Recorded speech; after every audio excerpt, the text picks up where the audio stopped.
Section 2.2, we are getting into conditional statements. And I'm not gonna lie, I kind of love conditional statements. I don't know why, maybe it's the English part of it.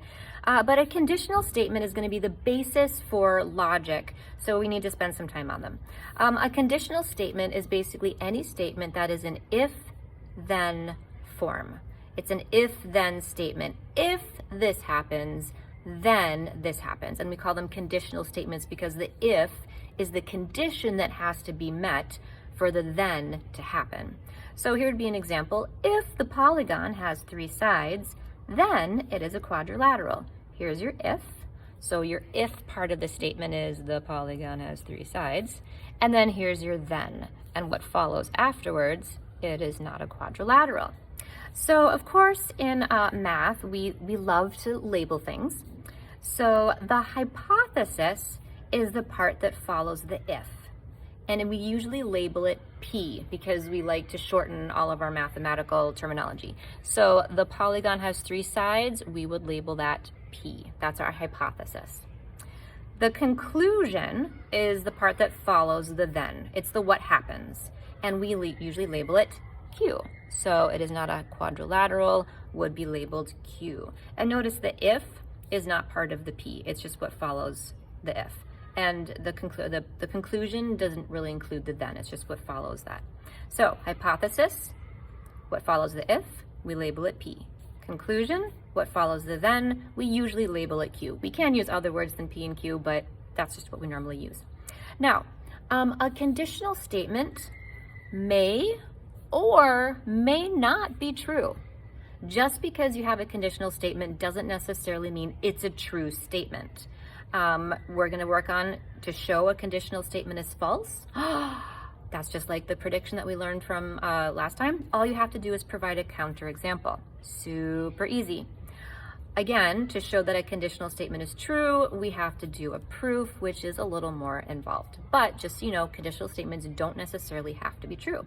That's some of our job is to prove them true or not. Now let's talk about symbols. A conditional statement is symbolized by this right here. P, and then you'll see an arrow, and then Q. Obviously, if you're using P and Q for your hypothesis and conclusion, you might see other letters in there. We're going to read this as if P, then Q. But if you see an arrow, that's meaning it's talking about logic. It's talking about a conditional statement. If P happens, then we know that Q will happen. Okay? All right, so let's go ahead and do some practice at identifying hypothesis and conclusion. Here we go. We're going to circle the hypothesis, underline the conclusion. We're going to label the hypothesis P and the conclusion Q. If Pippin is a cat, then he is a mammal. Pippin is my cat. So hypothesis is what follows the if. So this is going to be our hypothesis. Pippin is a cat. And we're going to label that P.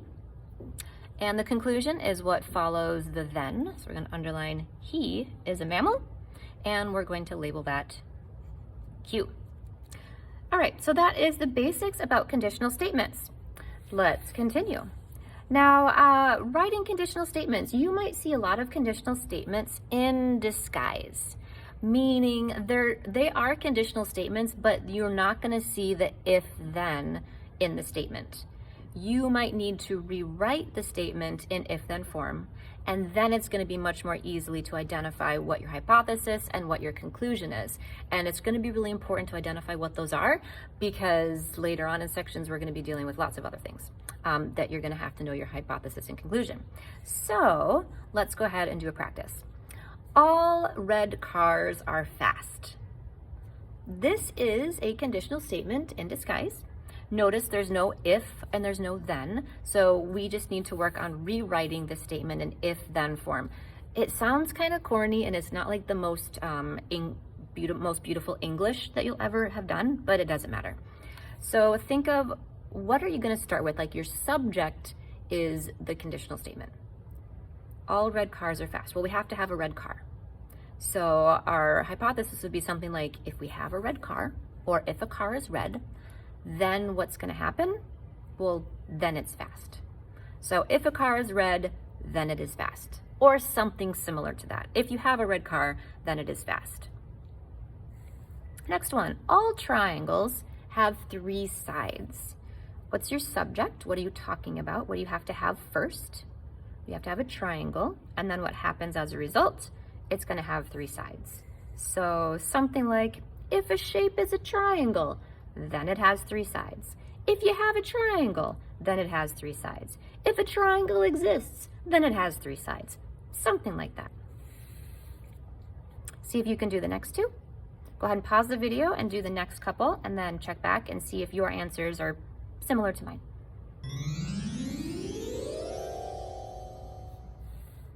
All right, all giraffes have necks. That's a great statement. Let's see, here we go. We had to start with a giraffe. So your hypothesis, if an animal is a giraffe, if we have a giraffe, if a giraffe exists, then what happens as a result? Then it has a neck. Wow, that's a shocker. All numbers are fractions. What do we have to start out with? We have to start off with numbers. So if it is a number, if something is a number, if a number exists, then what happens as a result? Then it is a fraction. And is this conditional statement true? It is not. And can you provide a counterexample for that? How about the number 7? The number 7 is a number, but it is not a fraction.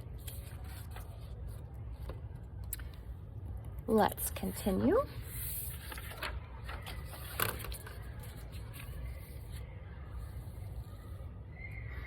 Let's continue with converse, inverse, and contrapositive. Now that we have our conditional statement, our hypothesis and our conclusion, we can mix up our hypothesis and conclusion to create different conditional statements, meaning the converse, the inverse, and the contrapositive. So let's start with our conditional statement we just learned about. It's an if-then statement. So here's just an example. If the polygon has 3 sides, then it is not a quadrilateral. And there we go. If the polygon has 3 sides would be our P. And the Q would be, it is not a quadrilateral. Okay, so that's good, nothing new there. Now the converse statement switches the order of the hypothesis and the conclusion. It starts with the Q and then goes to the P. So if Q, then P. So you notice, here's the new statement, here's the converse statement. If Q is, it is not a quadrilateral, then the P statement, the polygon has 3 sides. Is that true in this particular case? If it's not a quadrilateral, it has 3 sides. Well, I could think of a pentagon, which is not a quadrilateral, but it does not have 3 sides. So notice, if the conditional statement is true, the converse doesn't necessarily need to be true. The inverse negates the hypothesis and the conclusion. So we're going to still start with our hypothesis, and this little squiggle line in logic means negate. It's kind of very similar to the negative sign, so that's kind of your hook for remembering it. So squiggle sign means not P. So this would be if not P, then not Q. So what is not P? Well, P is the polygon has 3 sides. If the polygon does not have 3 sides, then Q was, it is not a quadrilateral, then it is, oopsies, I should have it is not a quadrilateral. There should be a not in there, whoopsies. So if the polygon does not have 3 sides, then it is not a quadrilateral. So inverse, converse, and inverse don't necessarily have to be true. Contrapositive. Contrapositive is like switching and negating. It switches the order, so Q and P, and it negates. So if not Q, then not P. So let's see, if not Q, oh, you know what, that one was true. If it is not a I'm sorry, I'm going back to my inverse. I had some knots in there that kind of confused me. It is not a quadrilateral. The negation of that is, it is a quadrilateral. So that one was true. Oh, knots and negates and negatives. Going back to contrapositive. Switches the order and negates it. So not Q, it is not a quadrilateral. The negation of that is it is a quadrilateral. So if it is a quadrilateral, then not P. P was the polygon has 3 sides. Negation is the polygon does not have 3 sides. So that would be the contrapositive. If it's a quadrilateral, then the polygon does not have 3 sides. Is that true? It is. If it's a quadrilateral, we know it has 4 sides. It sure is not going to have 3 sides. So if your conditional statement is true, if this is a true statement, your contrapositive will also be true. They have the same truth value is what we kind of call it. However, the converse and the inverse do not necessarily have to be true. They could be. It depends on the situation, but they don't necessarily have to be true. Conditional and contrapositive will have the same truth value. If this is true, this will be true. If this is false, this will be false. Converse and inverse, up for grabs. You have to figure it out. So that goes on to this one. If the conditional statement is true, then the contrapositive will also be true. Inverse and converse may or may not be true. And this is actually, you're going to see this in logic quite a bit. People will take a conditional statement and let's make the converse of it, and it sounds like it's logical, but it's really not. All right, so we are going to write each statement below. We're going to deal with this example. If your mom calls you by your middle name, then you are in trouble. First thing we're going to do is identify your hypothesis and your conclusion, because that's what we're going to need to do before we start switching them around. So hypothesis would be, your mom calls you by your middle name. Conclusion is, you are in trouble. Feel free to pause the video at any time to write stuff down, because logic takes a lot of writing. All right, our conditional statement is the if P then Q. It's just if your mom calls you by your middle name, then you are in trouble. We already have that. Let's deal with the converse. If Q, then P. And you can feel free to take a moment, pause the video, and see if you can write it and check on back in. So converse, if Q, then P, it should be, let's see, if you are in trouble, then your mom calls you by your middle name. Let's go ahead and do the inverse, which is if not Q, then not P. If your mom does not call you by your middle name, then you are not in trouble. And contrapositive is if not Q, then not P.